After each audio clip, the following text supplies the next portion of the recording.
From this Saturday onwards, we have started something called as dialogue.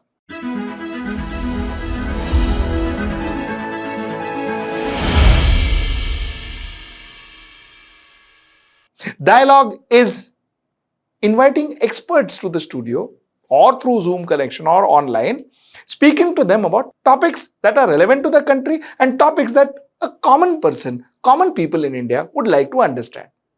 So this program will be there every Saturday. It's a 1 hour long program, so get your popcorns ready and your colas ready, and we'll try to make it as informative and as interesting as possible. That's number one. Number two is the topics that we'll cover, like always, will be topics that a common man understands and in a common man's language, other than jargonizing it or other than making it more complicated than it already is, and so on and so forth. So we'll try and make it in a simple man's perspective, because you see, I don't understand complicated things, so I will try and ask questions which a person like me can understand. So that will make things easier. So that's my point number two. My last point about dialogue is that dialogue is not a debate program.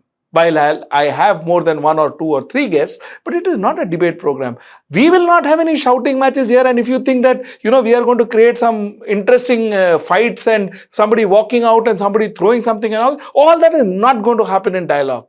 All that is not going to happen in dialogue. So let's be very clear about that. We will have very civil discussion. Nobody will get angry. Nobody is going to shout. Nobody is going to howl. No passions will run high and all of that. No fights and all. All of that won't happen. It will be simple discussion by people who understand the subject and by people who will try and explain the subject to you in a way that common Indian understand, like I told you before. Now, today's subject is also very interesting. We've all heard about Hindenburg, Adani. You must have seen it both in your channel here and in other media houses, other media channels, about the Hindenburg Adani saga. But how does that affect you? How does that affect a common Indian? That's the question I want to ask today. How is it ever going to affect me, or it is just going to be hawa mein? I mean, everything happening around and theek hai, hota hai, and all of that. So that's the question I'm going to ask today, and I have 3 eminent guests with me. Let's get right into the show and figure out what they have to say.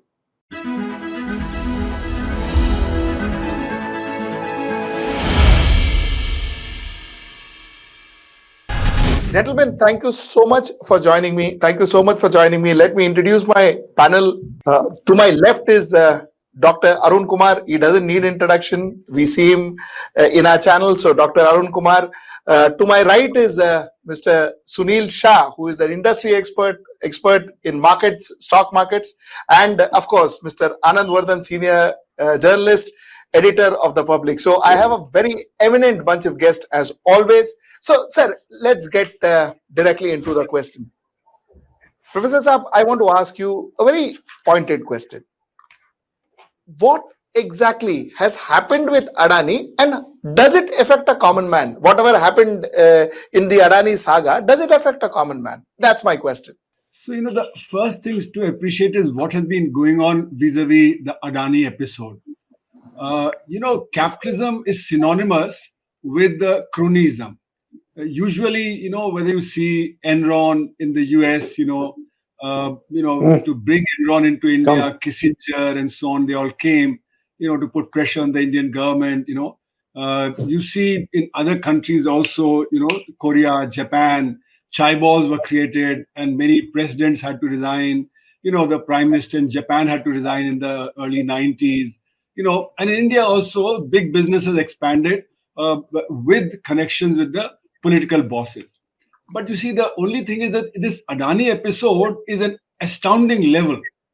Cronyism has been there, but this has gone to a very, very high level of cronyism, where this company has expanded very dramatically over the last few years.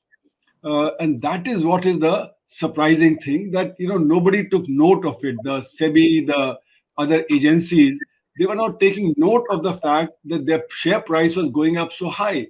The price to earning ratio had gone up astoundingly high in some cases, whereas normally it's in the range of 15 to 25. In some of their companies, it went up to 200, 400, and so on and so forth, which meant that there was hardly any return coming, and yet the price was going up very rapidly. So you see, this was visible. What was going on was visible in the way the FPO got subscribed. The FPO was a follow-on, offer of the shares that was opened in late January, ending on 31st January. And by then, this Hindenburg report had come on January 24th, and the price had already started going down. So therefore, subscription was not coming for this FPO. And on the last day, on the 31st, suddenly it was fully subscribed. How did that take place? When in the market you are getting the shares of the Adani enterprise at 2,900, why would anybody pay 3,200 to buy that share? If I'm a genuine investor, I'd buy in the market. I'd rather than subscribe to the FPO. So there are only two possibilities. One was the high net worth individuals who subscribed. They were subscribing under certain pressure. And second is that money that came from abroad, it also would have bought at 27, 2,900, what was the market price, rather than 3,200. So very likely that was the money of the Adanis being rerouted from abroad, what is called round tripping. So that is what illustrates that the Adani's growth has been on the basis of money that is coming in, possibly round trip, possibly their own money, possibly the corrupt money of some other entities, and the pressure on the Indian, pressure of the political pressure on the Indian system, so that nobody dares to say anything, whether it be the investigative agencies, whether it be the people investing in the Adanis, whether it be the banks and so on. So everywhere there was a sort of people are quiet, even though things are going wrong. And the Hindenburg report points to many things that need to be looked at. For instance, the auditors, they were very young people. There was a new firm. It's such a huge business which should have been audited by some, seasoned auditors rather than some young auditors.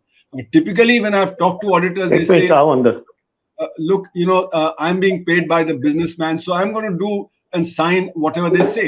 So we have the example of this Satyam's case, where the internationally reputed auditors missed 6,000 crores of fixed deposits. How is that possible? That can only be some kind of collusion. And this auditing is very important, because unless the auditing is correct, the correct data is not available to the banks, is not available to the investors. So auditors are very, very crucial for all this. So in other words, this cronyism was at all levels, whether it be auditors, whether it be the agencies who are supposed to regulate, whether it be the money that was coming in, and so on. So at all these levels, there's some problem. And that's what suggests that there was cronyism of a high order because of that. Now, the question is, does it affect the public? Now, the stock markets work on sentiments. Now, if the sentiment of the stock market goes down, then the share market gets affected, and the general public loses money in the stock market. And when I say general public, I don't mean the common man. I mean the top 3% in the income ladder who invest substantial amount in the stock market. The 97% don't. But when the investment climate deteriorates, then the overall investment in the economy goes down. When the overall investment in the economy goes down, then employment is affected. And when employment is affected, incomes are affected. So in other words, the trickle down from the stock market goes to the entire economy. And that is how the common man also gets affected. So there are several layers through which the people, the common man, the middle class, and the wealthy who invest in the stock market, they get affected as a result of the imbroglio, this Adani imbroglio. Shah Sahab, what exactly, how did this impact the stock market according to you? I'm not tracking Adani group of companies. That is first disclaimer I must give. But one thing I would tell you, there is this expression in very famous expression in Bajar, in the stock market, is Bhav Bhagwan. And the third thing I would say that yes, stock prices were going, they were skyrocketing. But this time around, I saw one thing which was very clear, that there was no frenzy. In the sense, in 1992, there was one stock broker, or whatever you call operator. People would clamor to buy his stocks. Same thing happened in 99, 2000. But this time around, I did not see. I mean, of course, my view is limited view. I cannot speak, or I've not studied any survey. But if you see the number of shareholders and things like that, it certainly points to a fact that there was no frenzy to buy these stocks. Yes, they kept going up, but the participation was not that great. And second thing, there was not much talk. If you see, even institution participation was not that high. So yes, they have gone up. They are into those solid asset business. Most of the businesses, except one that which is FMCG, where Wilmar, Adani, Wilmar, they are known for their market share in edible oil, and they are planning to introduce more things. So these are long-term businesses, heavy businesses. They offer you some kind of not beyond astronomical return, but as I would say that valuations were always debatable. I mean, what you saw in America, that company making huge losses over the years, and they were given some crazy valuations, and they come. So basically, I feel yes, I won't get into this that somebody has cast aspersion to a company, but then it's point one more thing that, well, you mean to say we have so many nodal agencies and regulators and these kind of companies, they have to get approval, so all these agencies and regulators ignore the fact, so that needs to be proved. See, I'm not coming to any judgment, I'm just saying from market perception. Yes, after this report was out, there has been a huge erosion in the market cap of this group, Adani Group's company, and then we saw some bounce back also. But I think the volatility will remain till the clarity emerge and what happens next. Shah Sahab, what exactly, how has it affected the market? I tell you. Now, if we talk about Sensex, there are 30 companies. So, since there is none of the Adani group of companies in Sensex, but Nifty has two companies. So, when these companies go down, it will drag the benchmark indices down. So, yes, as I said, there was not much participation and there was no frenzy to buy these shares. So I think yes, there has been erosion in the market cap. I'm not sure because I don't have facts and figures, but I'm not sure whether it will impact broader market. Yes, initial reaction will always be that knee-jerk reaction, everything will go down. The banks which have lended, the institution which have lended, if they are listed, you start selling those companies, the group of companies, and other companies which are related to the Saga. But gradually, the wisdom dawns upon the market, and they realize that at that particular time or this particular valuation, it makes sense to buy rather than to sell. So, as also one more thing is that markets are never efficient in the short term. Otherwise, no trades would take place. Markets would be always efficient in the long term. So, I would wait till long term. What is the outcome and things like that. But near term, yes. And of course, the traders will. If you are on the wrong side of the trade, one gets butchered. That forget about Adani, any company. And there are classic case in America, this particular company which was into rent gaming, and how the activism, because these days there is a very thin line between activism and, I don't want to use the other word, I mean, where the arm twisting is done. So there is a very thin line. We don't know who the real activist and who the arm twister is. I don't want to use that dirty word, the other one. So, one has to be very careful in judging. I'm not suggesting anything. The one company which has been known to do all this based somewhere outside India. How much we believe? Let's see. Time only can tell.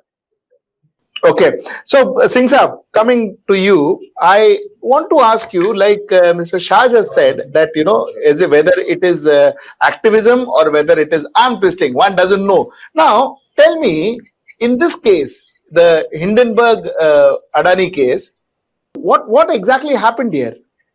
Is everybody conspiring against India? What happened? I'm telling you the way I have looked at it. It is neither whistleblowing nor it is arm twisting. It is a solid business proposition of Hindenburg.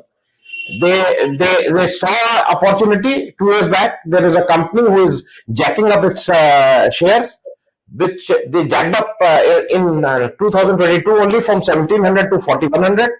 The FPO is coming. This is the right time to make it a kill. And they announced that I'm going doing a short sell. Did a research for 2 years, asked for 88 questions, and then it was a business proposal. So as far as I'm concerned, I'm very clear that it is neither a whistleblowing nor an arm twisting. It is a business decision. It's a business proposition as far as Hindenburg is concerned. Now, coming back to, there are two aspects of it because of which so much heat is being generated. One is Adani getting all these contracts by short-circuiting certain things because of his closeness to the Prime Minister. And the second part is the share market part. Now, I tend to agree to a certain extent with what Mr. Shah is telling. The share market takes its own course. They have their pulse, they have their own rumors, they have their own narratives. But having said that, any investor, there is an erosion of 16 lakh crore of rupees in stock market in last 10, 15, 20 days, whatever it is. Out of which it is said that 10 lakh Mr. Adani has lost.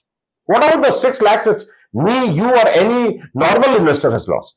Who is going to answer for that? Because this all has happened because of. I'm not going on to the details. Now there is as it is, and people must understand. Mr. Adani, in own admission, said that I have reduced the exposure of the loan amount, the debt of the Indian banks, and my 50% is the foreign banks, 40% Indian public sector banks, 10% Indian private sector banks. Now that 40% becomes 84,000 rupees. Now that 84,000 rupees, that Indian bank, I have my post-retirement thing is there in some bank. And so I am jittery today. I don't know whether what is going to happen. So I need an answer. And as Prof Arun Kumar said, if LIC or SBI or anyone goes for a FPO with a price range of 3112 and 3276, the share is trading at 2,800 rupees. You are buying at 3,200 rupees. Yes, I want an explanation. Because these are public sector institutions. LIC, which started with a share capital of, if I'm not wrong, 5 crore in 54 or 56. Now it is your money, my money, anyone's money. It is no one's. It is none of the industrials in this country is owning that LIC. It is an individual money. So what I'm trying to say is, we cannot brush aside this, that only stock market will take care of this, because things are happening. Nothing is moving. Now it is in a public domain. We call it in Hindi Sandhi. His son's father-in-law, if I'm not wrong, or daughter's father-in-law, is part of, say, the team which looks into the insider trading. Now, who is going to decide whether he is going to be neutral or not? I'm not going on the acquisition. I'm not going on the side where things have been short-circuited. What has been discussed in Parliament. I'm just talking of the stock market. Now, if you want, I can, in the second round, I will also go where we need also an explanation why it has been done. Why it has been done. I'm not going on the GVK, the way they were the arm twisted in July, which everyone knows, which was absolutely clear. But I will go beyond that. I will go when in 2006, GMR and GVK got a 30 years license to run this Mumbai and Delhi airport. And you remember, it was the Supreme Court which agreed that on the condition that these things can be given to a private row if only they work with an experienced airport operator. If you remember that. And if you also remember, GMR was not given, GMR was the top, their bid was the maximum.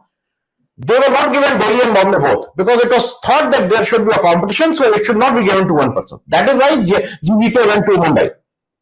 Now, today, in 2019, you are giving 7 airports to a single person who doesn't have any experience of airport operation, zero experience of airport operation. So, what I am trying to say is, acquisition is a separate thing. Stock market is a separate thing, and every individual who has a stake in LIC, if I stake in the sense, if I have a policy with LIC, I have a right to know that what is happening. Professor Saab, I'll come to you. Before that, I just want to ask a quick question to Mr. Shah. All said and done, Adani is a huge conglomerate in our country. It's a huge company. Now, obviously, a company of that size doing that kind of turnover obviously is going to have deals with various banks. Okay, the bank says, what are you asking us? It's one of the largest companies in the country. Who do we do trade with? Who do we give loans to? So the exposure to high, I mean, it is not like it's something new. The question then is, can we blame our banks to have this kind of exposure with a company of this kind of size? Is that their mistake or it is natural? If the loan amount or the lending is above, there are norms and means. I mean, they just can't pass lending or sanction loans to anybody and everybody. So, if the procedure has been maintained, whatever there to approve the lending, we have to ask, and that is what I think. Whatever public domain, I mean, in the public domain is available. SBI chairman also said that it's very well securitized, and we don't have to worry about things. Now, I would definitely take that statement, because I'll tell you something very honestly. You see, unless it is proved, it is very difficult, because I've seen in the last few years trial by media. Please don't get me wrong. Trial by media, and in many cases, now I don't want to name all those cases, the truth came out on the other side, but media had tarnished the image of that person or that institution. What I'm asking here is that, yes, we have to wait, or we have to pressurize for these agencies to come out with the answers. I mean, I would withdraw my word pressurize, but we have to see that we ask for these agencies, because we cannot, to come out with the, like SBI chairman has said, what about their loan and lending, whatever they have, and it is very well securitized. And whatever little I understand is that around 800-900 crore, they have, you see, it's not that they are new technology companies, that one day they will earn and they will pay back. These companies are generating cash flows. Now, whether their debt is adequately covered or no, that has to be seen. In far as LIC is concerned, there are many investment decisions which have gone wrong. Now, equity per se, the nature of equity is what? That there is a risk. And how much portion of LIC, most of the life insurance company, they have to invest in gilt securities. The equity portion is little, and in that equity portion also, not that every decision go right, but just because it doesn't come to the light, it would be unfair, I would say. Things can go wrong. We have seen once again, we have seen a company like Enron going bust. So, what do you say about that? That was the top 10 company of the world. Anything can go bust, believe you me. Anything can go bust. We've seen, go back in the history and you'll come to know. See, Professor Saab, coming to you, does all of this impact India, and does it impact Indian economy? So, we need to understand that, yes, Adanis have expanded by acquisition of assets, not through technology, like unlike Jeff Bezos and so on. They had some technology which sort of did well, and therefore they expanded. Adanis have expanded through acquisition of assets. Now, the question is, what should the valuation of these assets be? Should it be as high as the stock market valuation today is? And that depends on, a number of factors. You mentioned shell companies, you mentioned insider trading. If you the public holding of Adani's is very small. In most companies, is 1%, 2%, maximum 7-8% public holding. So who's holding the shares of Adani?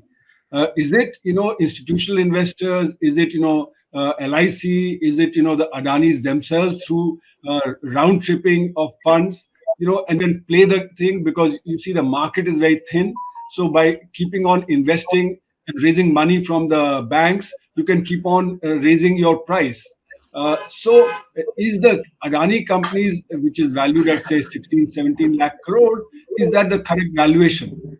If it is not the correct valuation, then it means that the funds that have been raised by putting the shares, staking the shares, is that the correct valuation? Now, if there is round tripping and so on going on, and if the share prices have been raised artificially, then of course it affects the investment climate, because people outside would read that Indian companies, which are family-owned companies, are indulging in this, and some amount of indulgence is always there of this kind from the various companies. So the international investment climate into India would get spoiled as a result of the exposures that have taken place. And what I was saying was that we need to investigate these things. We need to investigate how much of round tripping was there, whether it was genuine money.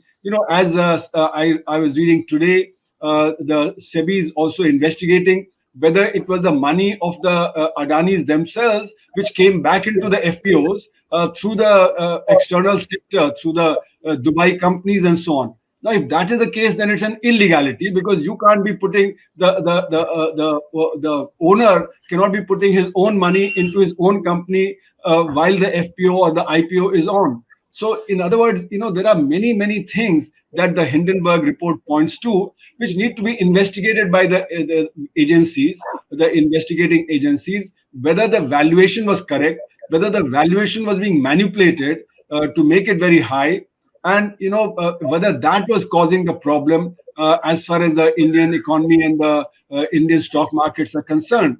So this will have repercussions for the Indian market also, because if it, like Total has delayed its collaboration with Adani's, similarly MSCI has said that it's no more going to put the Adani companies into its index. The credit rating agencies, one of them yesterday downgraded the credit rating, whereas earlier the credit rating was not downgraded 4 or 5 days back. So there are changes that are taking place as more and more people realize that something is not right, something doesn't meet the eyes, and these need to be investigated. So I think the government also needs to take note of it, that investigation is very necessary to clear the air.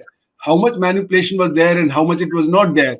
And I think a Supreme Court monitored inquiry is very much required, so that people have faith in a Supreme Court monitored inquiry, because in an inquiry also you can manipulate by putting your own people into the inquiry committee, or delay the inquiry committee report so much that the public in the meanwhile loses interest. So what I was saying is that there are several kinds of things that have gone wrong. And this business of round tripping and bringing money from abroad, having a very high debt. So this is called the gearing ratio. The higher is the gearing ratio, that is the debt to equity ratio, the more is the risk of a fall. As you can see, the Adanis have had to retire some of their debt, because as the valuations come down, the money that is taken on the basis of the shares that have been staked with the banks, their value coming down, the Adani will have to repay some of the loan, or their shares would be sold in the market at much lower prices, and the share price would come down. So it causes a huge instability. What is going on is a huge instability in the stock market, which is actually creating a greater uncertainty in the Indian stock market, and therefore it will affect the inflow of foreign direct investment and other investment. And this is the time when we have a current account deficit, a very high current account deficit, because of the Ukraine war, and we need capital flows from abroad. And if the capital flows begin to dry up because the uncertainty that is there in the stock market, then we'll not be able to fulfill our deficit in the current account, and the reserves will start falling. And when the reserves start falling, then the rupee will start also falling. And when the rupee starts falling, then the inflation rate will pick up. So in other words, there are many implications of what is going on in the stock market currently, for foreign investment, for the value of the rupee, for the balance of payments, and these kind of things. Just to supplement to what Professor Saab just said, Moody's, I think, downgraded some Adani Group recently, that is yesterday, and MSCI has also cut down the indexing, cut down the weightings in some of the stock indexing. So that's one. Now, Singh Saab, I want to ask you, Nirmala Sitharaman yesterday said, listen, you know what, our regulatory bodies, our regulatory agencies are very, very capable of handling this. They're experts, they know their jobs. Now the question to you is, do you think there is actually going to be a serious investigation? Mr. Nair, I must tell you, as far even if the investigation is ordered, I mean, people, how much faith we have on this investigation is to be seen. But before that, as Mr. Shah has rightly pointed out, that anything can go bust. So this apprehension that anything can go bust raises many questions. Number one, as he has said and rightly said, that there are media trials. Now, on one hand, there are media trials, and the biggest example of a media trial and the worst example was 2G Spectrum, when a media trial was done and the whole government was discredited and they lost the election. The Manmohan Singh government was discredited. And at the end, after a CBI inquiry, the court said that nothing like that. And who was responsible? Was anyone punished? Was anyone told that why you have raised an artificial, a notional figure of 1,76,000 rupees? We are not talking about notional figures. We are talking about actual figures. Now, this is one extreme. Now, we have another extreme in today's regime, which is controlled media. Now, you tell me a single print media, who has published the entire Hindenburg report with all the 88 questions. Tell me a single print media. So, this is controlled media. No one, I want to know that which print media has, this is a very basic thing, who has written the entire Hindenburg report. Having said that, whatever Nirmala ji is telling, or LIC is telling, or SBI is telling, they are giving explanations. They are not answering questions on the charges which someone is levying. Very successfully, I will give you an example, and it shows the character where we are leading it to. Rahul Gandhi asked 4 questions about Adani from Modi ji, whether he was traveling with you, or he joined you, or he got anything. He asked 4 questions. Was it answered? No. Now, questions are not answered. Then the best part of it, I have 140 crore people behind me. I work 26 hours a day. Everyone is after me. They don't answer. The problem with this is that these things are not answered. I will just tell you one thing, which is there in the public domain, a very small thing. Adani Port, and why I am telling you this is, these are the things happening. Adani Port was fined 200 crores in 2018 for some environmental damaging the environment and violation of law. This was 2013. Then we came the Indian government in 2014. 2014, it was ordered that we will estimate the cost of damage. You need not pay. Whatever is we will estimate the cost of damage, and then you just get it repaired. And on the violation part, we will talk it separately. And 2017, this Modi government said there is no damage done, no environmental damage. Penalty of 200 crore was waived. Now, which officer who said there is an environmental damage was taken to task? Why a very decent and a very imandar type of a person like Adani was taken to task? Why 200 crores was imposed on him? Why I am telling this is happening every time. You are not answering charges. You are telling everything is okay. Now, if I tell you that you are using certain instrument which is which is have come from some source which should not have been come in your studio. Now you will say, no, look, the show is going on very well. I'm asking you a question that whether you are using this instrument or not, you are not answering that. So charges are not they are not. I will again tell a small thing. Whether anyone will have how I can believe on this is that Gandhi call, who till the other day was sitting on the other side of the table, getting those licenses and monitoring the behavior of Adani companies, is today heading one of his company. So you feel that I will I will be the Gandhi call overnight. It's so transparent. There will be a thorough investigation. Should I believe that? So these are the things which is to be answered. Shah Sahab, I want to ask you, you see, what really happens tomorrow if a company like Adani is pulled down? What happens to those investors? What happens to those suppliers of his? What happens to those people who are working for his company? Let's go back into history. During Satyam fraud, what happened? Everybody knows the company was taken over at a particular price by one of the well-known group of the country, and turn around and people was shareholders in the long term got back what they had invested, more than that. Now here also there is solid assets. At what price, if things go bad or things something like that, there are going to be buyers for these assets and for these companies. So I personally feel because there are underlying assets and things like that, management can change if things go worse for this particular group. But shareholders may see some erosion. But I don't think that they will lose money, because airports, now if you say airports, flights are coming in, flights are flying off, there are people who are paying, the airlines are paying to the airports and things like, so they will be ready buyer for these kind of assets. Having said that, I'll also say that if the debt is disproportionate and if there is settlement happens in the debt, suppose, now this is again since you asked me hypothetically, then equity also may go for some kind of adjustment. Just that is what we have seen in NCLT.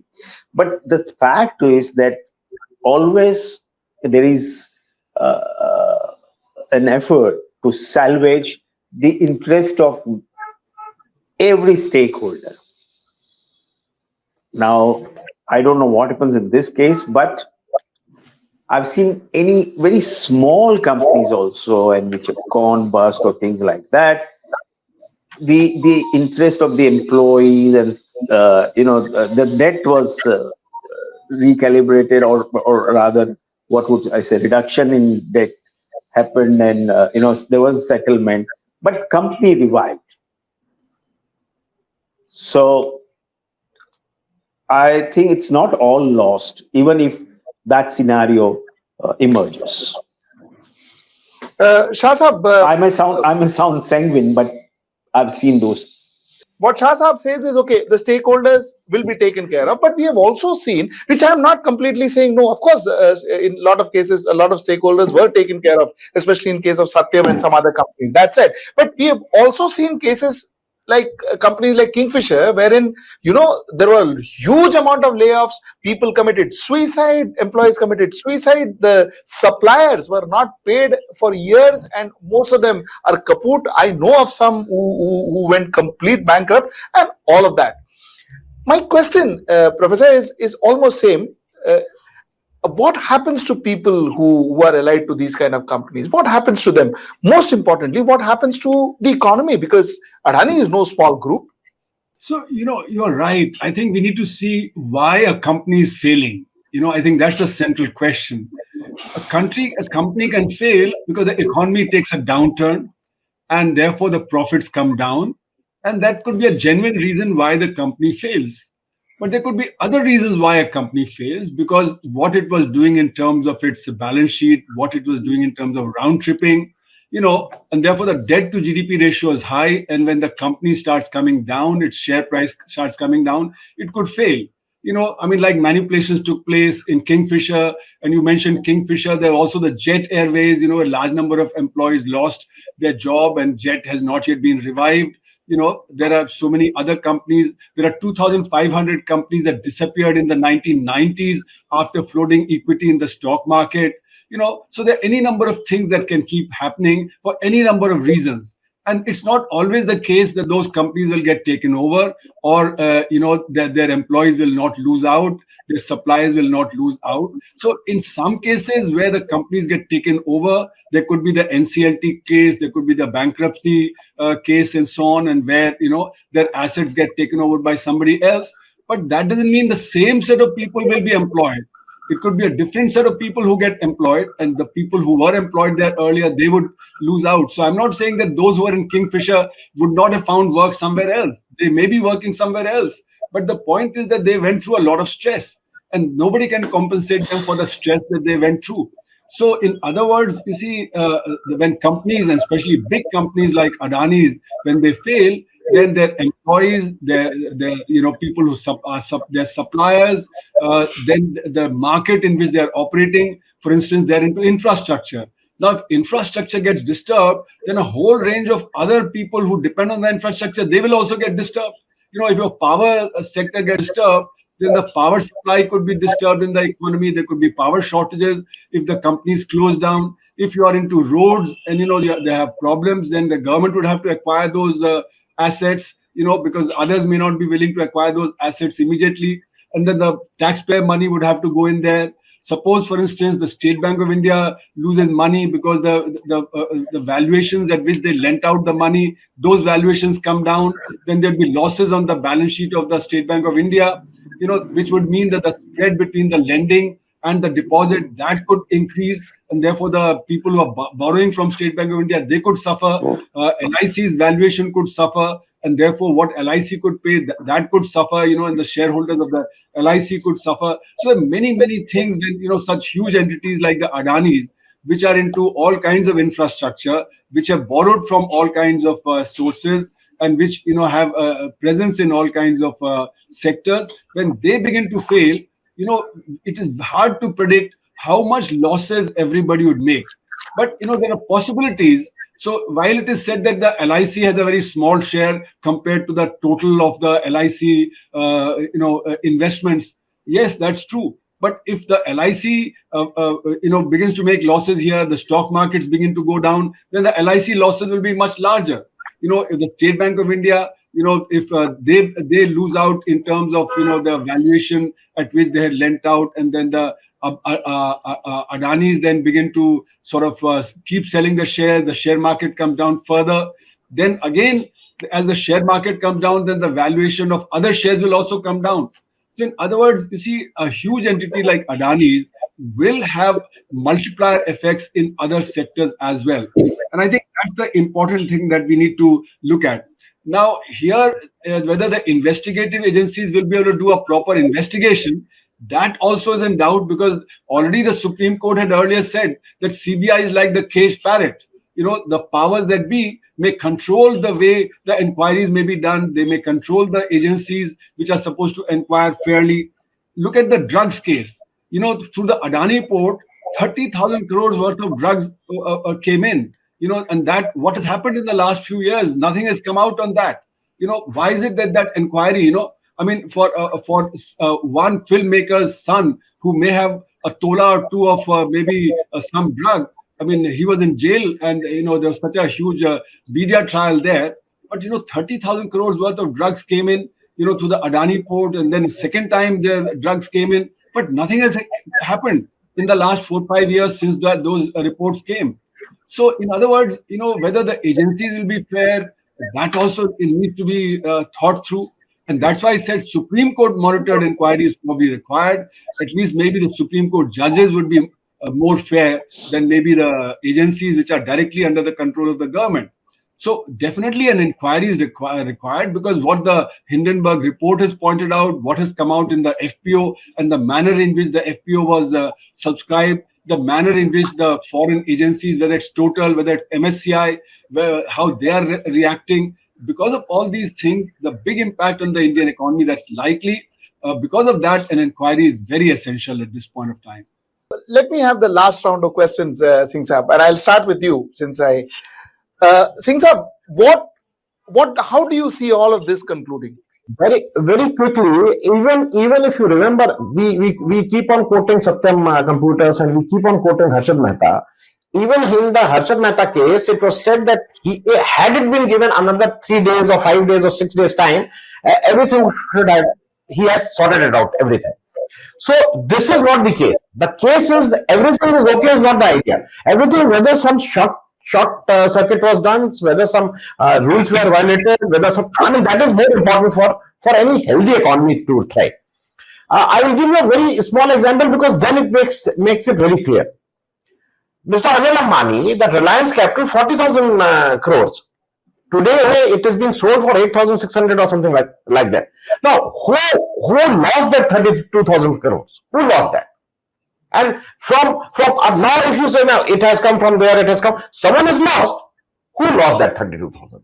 And a very, very time-tested tactics of these people are, including Mr. Adani, is if you remember, Ambani Sahab, Anil Ambani, the way he used to slap defamation suits on correspondents, on the media people, because in Ahmedabad, if you give a court fees of 75,000 rupees, you can file a defamation suit of 1,000 crore, 2,000 crore. In the present case, just for the understanding of the viewer, Thakurdas, which you and me and every one of us knows, he has 6 cases of Mr. Adani pending before him. There is a gag order on Guha Thakurdas, 2 in Mundra, 2 in Ahmedabad, 1 in Rajasthan, 1 in Delhi. There is a 5,000 defamation case against Nair, the man who has written the Flying Lies Rafale. No, yes. So Ravi Nair, you also know, I also know, this total asset will not be more than 5 lakh or 10 lakh of rupees, or maybe 2 lakh of rupees. He has been slapped with a fine of 5,000 crores. Which media agency or which media house is going to give him a job? No, these are all very basic things, because this is the way they operate. But even in LIC case, I will tell you, it is said that LIC has about 30,000 or some lakh crore of assets. Even this, if they forego this 30,000 or 40,000 rupees, nothing is going to happen. Agree. If I take LIC, I get 2 things. If I die, I will get a guarantee bonus and I will get a variable bonus. Now, in most of the cases, the guaranteed bonus is less and always the variable bonus is much more. If I die. Now, suppose I have taken a life insurance of 1 lakh of rupees and my guaranteed bonus is 50,000 rupees. My variable bonus is bound to be more than 50,000 rupees. Because of this, I might be losing 100 rupees or 50 rupees. It is how you can say that everything is hunky-dory, and how you can say. Why I am again and again asking is, there are decisions, yes, there are decisions which may go wrong.